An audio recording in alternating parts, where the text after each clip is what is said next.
पूर्व दिल्ली में spa centres में नहीं होगा क्रॉस जेंडर मसाज। दिल्ली सरकार का कहना है कि अभी नहीं है कोई भी पाबंदी। उपराज्यपाल के दिशा निर्देश पूर्व दिल्ली में लागू।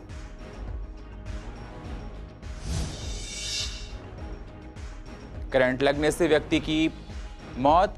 पानी की मोटर के तार जोड़ते वक्त हुआ हादसा। अस्पताल ले जाते वक्त हुई मौत।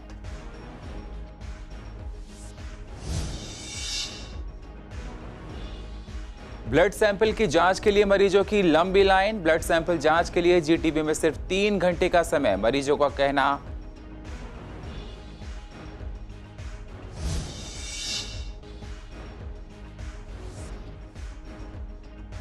समिति के चुनाव में पुराने अध्यक्ष उपाध्यक्ष को फिर मिलेगी जिम्मेदारी। लाइसेंसिंग तहबाजारी में अतुल को अध्यक्ष और सरोज को उपाध्यक्ष बनाया गया। अध्यक्ष का कहना लंबित पड़ी योजनाओं को करेंगे पूरा। और बारिश खत्म होते ही ईस्ट एमसीडी भरेगी सड़कों के गड्ढे। स्थायी समिति के अध्यक्ष का कहना कि फंड जुटाकर करेंगे काम। संबंधित विभाग को रिपोर्ट देने का दिया आदेश।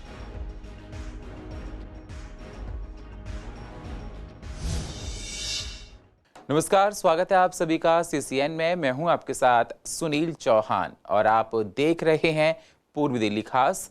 अब होते हैं रूबरू पूर्व दिल्ली की अहम खबरों के साथ। ब्लड सैंपल जांच के लिए जीटीबी अस्पताल में इन दिनों मरीजों की घंटों इंतजार करना पड़ रहा है, क्योंकि अस्पताल में ब्लड जांच के लिए पूरे दिन में 3 घंटे का समय निर्धारित है, जिसके बाद अस्पताल में आए हुए सारे मरीजों की जांच एक दिन में नहीं हो पाती है।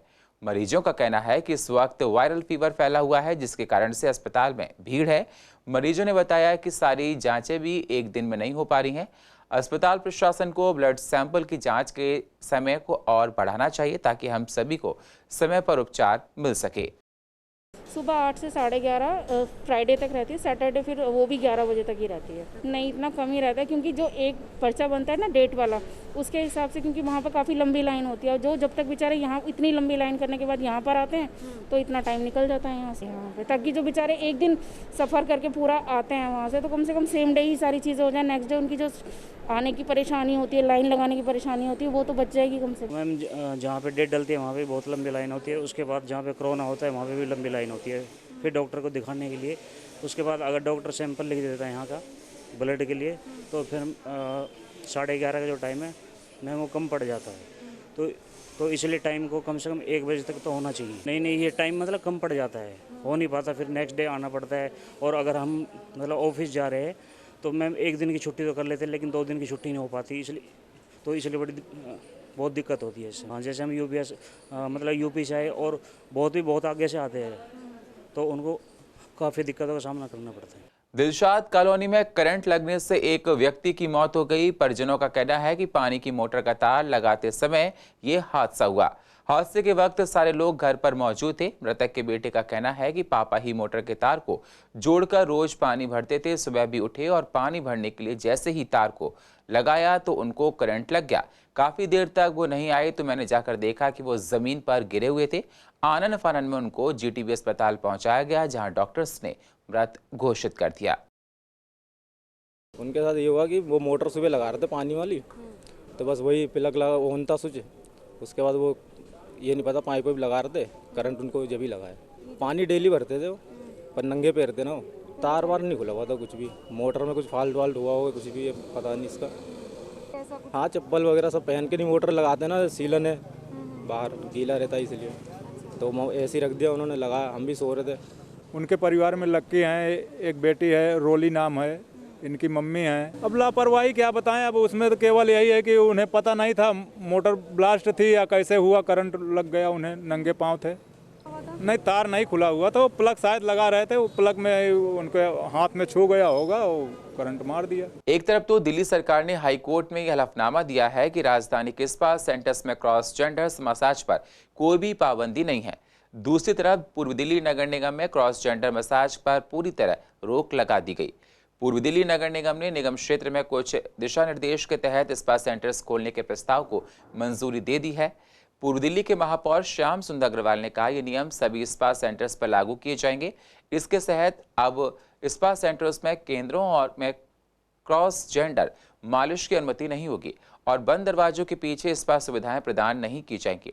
स्पा सेंटरों में कमरों के दरवाजों के अंदर कोई कुंडी और बोल्ट नहीं होना चाहिए और सेल्फ क्लोजिंग दरवाजे की व्यवस्था होगी। साथ ही बाहरी दरवाजे भी काम के घंटों के दौरान खुले रखे जाएंगे। महापौर श्याम सुंदर अग्रवाल ने जानकारी देते हुए बताया कि अभी ये नए नियमों के अनुसार अब सभी ग्राहकों के पहचान पत्र पेश करना आवश्यक होगा और फ़ोन नंबर और आईडी प्रूफ सहित उनके संपर्क रजिस्टर्स किए जाएंगे। इसके अलावा स्पा सेंटर्स केवल सुबह 9 बजे से रात 9 बजे तक ही खुल सकते हैं। महापौर ने यह बताया कि स्पा सेंटर्स में पुरुषों और महिलाओं के लिए अलग अलग चेंजिंग रूम होंगे और परिसर का उपयोग आवासीय उद्देश्यों के लिए नहीं किया जाएगा। स्थायी समिति के अध्यक्ष वीर सिंह पवार ने बताया कि दिशा निर्देशों के किसी भी उल्लंघन के मामले में निगम द्वारा आवश्यक कार्रवाई की जाएगी। मैम, इससे तो हम बहुत ज़्यादा खुश हैं। केजरीवाल ने जो किया था सर ने, हम वो तो बिल्कुल ही सही नहीं था, क्योंकि उससे चक्कर से वैसी क्लाइंट हमारे पास थे नहीं और उनके उन्होंने जो गाइडलाइंस निकाली थी उससे और क्लाइंट आने ख़त्म हो गए थे। वैसे आप देख सकते हो हमारे इस पर खाली ही पड़ा है, हम बस किराया ही भर रहे हैं, बहुत परेशान भी हैं।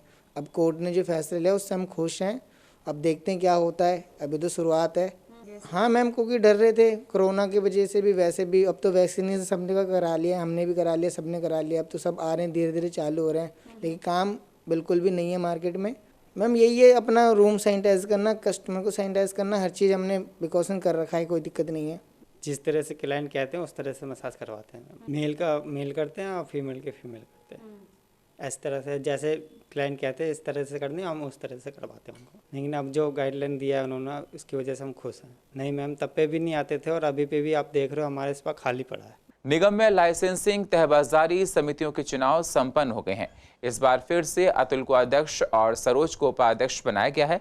नवनिर्वाचित अध्यक्ष उपाध्यक्ष ने अपना अपना काम भी संभाल लिया है। उनका कहना है कि पुराने कामों को ही सबसे पहले किया जाएगा, काम कोई नया नहीं है। हमने अपने पहले कार्यकाल में कामों को अच्छे ढंग से किया था और इस बार भी करेंगे। काम के दौरान अगर कोई कमी आ रही है वो है फंड की। हमारे पास फंड की कमी है जिसकी वजह से काम तय समय पर पूरा नहीं हो पा रहा है। मौजूदा सरकार फंड नहीं दे रही है। पार्टी ने जो विश्वास जताया और ईडीएमसी के हमारे महापौर नेता सदन ने वीर सिंह पवार जी ने, और जो कार्य रह गए थे उनको पूरा करेंगे। समय थोड़ा सा ही है मगर सभी लोग मिलकर ईडीएमसी के लिए और क्षेत्र की जनता के लिए अच्छा से अच्छा काम करेंगे। इसके बारे में विचार करेंगे बैठकर कि लाइसेंसिंग कमेटी की फ़ीस कम करनी चाहिए। लोगों के कोरोना काल में जो लोगों पर बोझ पड़ा और समय स्थिति खराब है तो इसके हिसाब से उनका कम करना चाहिए। मैं सभी का धन्यवाद करना चाहती हूँ। और ये काम हमारे वो होते हैं जो लाइसेंस के ऑनलाइन जो हो चुका है वो सिस्टम बहुत ही अच्छा है। हम लोगों को जागरूक करने की देर है, लोगों को जागरूक करेंगे वैसे ही काम अच्छे से अच्छे होंगे। बारिश आने के साथ ही सड़कों पर पानी भरने से गड्ढे ही गड्ढे नजर आते हैं। इस वक्त पूर्व दिल्ली की सड़कों का यही हाल है। पूर्व दिल्ली की अधिकतर सड़कों पर राहगीरों का चलना मुश्किल है। गड्ढों की वजह से आए दिन सड़कों पर राहगीरों के गिरने की बात भी सामने आती है। लेकिन अब बारिश का दौर खत्म होने वाला है। ऐसे में निगम अपनी सड़कों को गड्ढे मुक्त करवाने की दिशा में काम करवाने की बात कह रहा है। इस पर जब हमारी संवाददाता वंदना कश्यप कैंत ने स्थायी समिति के अध्यक्ष वीएस पवार से बात की तो क्या कुछ उन्होंने कहा, जरा आप भी सुनिए। मॉनसून ने काफ़ी अपना जो रंग है वो दिल्ली में दिखाया है। दिल्ली वासी भी खुश रहे, लेकिन इस बीच सड़कों की जो हालत है वो काफ़ी खराब देखी गई है। लेकिन बारिश बंद होने के बाद सड़कों की मरम्मत के लिए क्या कुछ प्लान है पूर्वी दिल्ली नगर निगम का, इसके लिए ज़्यादा जानकारी लेंगे। बीएस पवार जी मेरे साथ स्थायी समिति के अध्यक्ष मौजूद हैं, उनसे बात करके। पीछे सीमेंट और इन सब वस्तुओं की कमी थी, लेकिन वो पर्याप्त मात्रा में हमारे पास अवेलेबल होने वाली है और तुरंत इसकी डिटेल लेकर के वो हमें भी डिटेल दें, जोन वाइज अपने पास डिटेल मंगवाएं कि कहाँ कहाँ किस तरह से गड्ढे हैं, उन गड्ढों को तुरंत भरा जाए। लेकिन हमने एक विस्तृत रिपोर्ट मंगवाई है कि जहाँ पर कहीं गड्ढे हैं बरसात के कारण से, क्योंकि इस साल अच्छी बरसात हुई है और उसका लोगों को खामियाजा न भुगतना पड़े, एक्सीडेंट ना हो रोडों पे, तो उसके लिए हमने चिंता करके दोनों जोन चेयरमैन से आग्रह कर दिया है और वो डिटेल अपने एक्शन से, मेंटेन एक्शन से लेकर के तुरंत हमें भेज रहे हैं और जहां मेंटेन करें वो मेंटेन करेंगे। जहां पब्लिक यूटिलिटी है, पब्लिक आना जाना रहता है, किसी को नुकसान न पहुंचे तो हमें चाहे कहीं से भी फंड करना पड़े उसके लिए पर्याप्त मात्रा में हम फंड करते हैं। और ENC को आदेश दे दिए गए हैं कि आप दोनों जोन चेयरमैन से संपर्क करके इस काम को जल्दी से जल्दी निपटाएं। कंसर्न MLA जो भी किसी भी पार्टी का हो उसे हमें कोई लेना देना नहीं, उनसे भी संपर्क करें और जहाँ MP फंड लगता है तो MP का फंड लगाए, ऐसे हमने पार्षद को निर्देश दे दिए। बारिश के बाद से ही वायरल फीवर के मरीजों की संख्या में दिन पर दिन बढ़ोतरी हो रही है। पूर्व दिल्ली के ज्यादातर इलाकों में जलभराव की समस्या है, जिनमें डेंगू के पनपने का खतरा है, जिसको देखते हुए डीवीसी कर्मचारी अलग अलग जगहों पर फॉगिंग कर रहे हैं और लोगों के घरों में जाकर डेंगू की ब्रीडिंग को चेक कर रहे हैं। वहीं कांतिनगर की पार्षद कंचन महेश्वरी का कहना है कि कांतिनगर की गलियों में सुबह शाम फॉगिंग कराई जा रही है, लोगों को जागरूक किया जा रहा है, साथ ही उनसे आग्रह किया जा रहा है कि घरों में कूलर, गमलों या बर्तनों में पानी को जमा ना होने दें।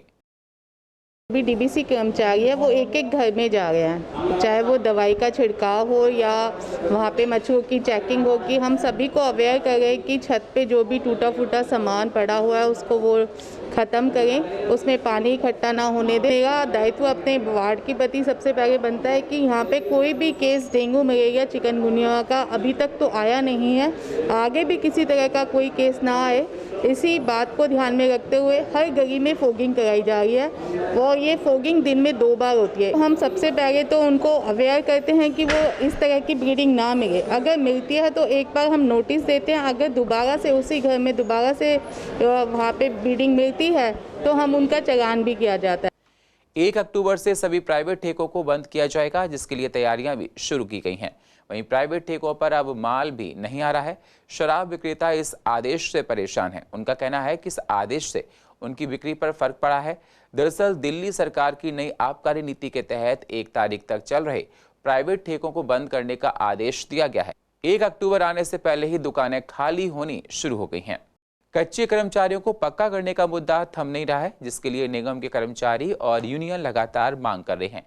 कर्मचारियों का कहना है कि वे 15 से 20 साल से काम कर रहे हैं, लेकिन निगम उन्हें पक्का नहीं कर रहा है, जिसके लिए वे कई बार हड़ताल भी कर चुके हैं। अब उन्हें 24 तारीख का इंतजार है, जिसमें निगम कमिश्नर द्वारा फैसला होना है। जो सुनने में आता है उस पर कैसे विश्वास करें। अब बैठक होगी, बैठक में देखते हैं क्या निष्कर्ष निकलता है। देखिए, लेफ्ट आउट जो केस है हमारे शाहदरा साउथ और शाहदरा नॉर्थ में मिला के 1750 कर्मचारी हमारा पक्का होना है, और जो कि सारी फाइलें हेडक्वार्टर को गई हुई है। 1750 कर्मचारी हमारे पक्के होने, लेफ्ट आउट केस वाले सबसे पहले जो प्रायोरिटी पे है हमारे 96 to 98। बाकी एरियर है, बोनस है, कई अन्य लाभांश है जो हमारे चले हुए हैं। दीपावली का बोनस है, कच्चों के एरियर है जो 3-3, 4-4 रुके हुए हैं। 92 से 98 तक के भी हैं, उसके बाद के भी हैं, डेथ के इसके लगे हुए 2000 जब भी के चला रहे, कोई पक्का नहीं किया जा रहा आज तक। परमानेंट की जो परमानेंट है उनका एरियल भुगतान तो कोई मतलब, परमानेंट की भी प्रतिक्रिया काफ़ी दिनों से बंद पड़ी। आप आश्वासन दे देते हैं, करते हैं नहीं। कभी बोर्ड फाइल जो बोर्ड के अंदर है, कभी कह देते हैं बोर्ड नहीं बैठ रहा, कभी कुछ। और पूर्व दिल्ली की अधिक जानकारी के लिए आप YouTube पर जाकर CCN लाइव को सब्सक्राइब करें और फ्रेश अपडेट लेते रहें। और फिलहाल पूर्व दिल्ली खास में इतना ही। बाकी खबरों के लिए आप बने रहिए CCN के साथ। तब तक के लिए नमस्कार।